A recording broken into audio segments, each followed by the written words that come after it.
আমার রান্নাঘরে আপনাদের স্বাগত জানাই। আজ আমি রান্না করছি পাঁচমিশালি সবজির তরকারি।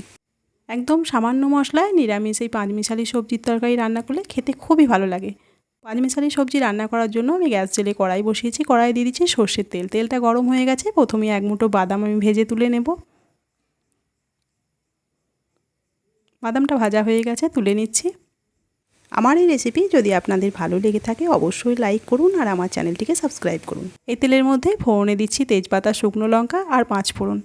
ফোড়নটা নেড়ে নিয়ে প্রথমে আমি আলুগুলো দিয়ে দিচ্ছি। আলুটা 1 মিনিট মতো নেড়ে নিয়ে দিয়ে দিচ্ছি থেঁতো করা আদা আর কাঁচা লঙ্কা। আদা আর কাঁচা লঙ্কা দেওয়ার পর আলুটা নেড়ে চেড়ে বেশ লালচে করে ভেজে নিচ্ছি। আলুতে লালচে কালার এসেছে, এখন দিয়ে দিচ্ছি বাকি সবজি। আমি এখানে নিয়েছি কুমড়ো, ঝিঙে, বেগুন, কাঁচা কলা, পেঁপে। আপনারা আপনাদের পছন্দ মতো যে কোনো সবজি দিয়ে রান্নাটা করতে পারবেন। দিয়ে দিচ্ছি পরিমাণ মতো নুন, হলুদ আর দিচ্ছি হাফ চামচ কাশ্মীরি লঙ্কার গুঁড়ো। এখন সবজিগুলো খুব ভালোভাবে কষিয়ে নেব। আমি একটা কাঁচা কলা দিয়েছি। কাঁচা কলা দিলে তরকারির রঙটা একটু কালচে হবে। আপনারা যদি পছন্দ না করেন কাঁচা কলাটা দেবেন না। সবজিগুলো ভালোভাবে কষিয়ে নিয়ে দিয়ে দিচ্ছি পুঁই শাক। পুঁই শাকটা দিয়ে 2 মিনিট মতো কষিয়ে নিচ্ছি। এখন দিয়ে দিচ্ছি 1.5 কাপ মতো জল।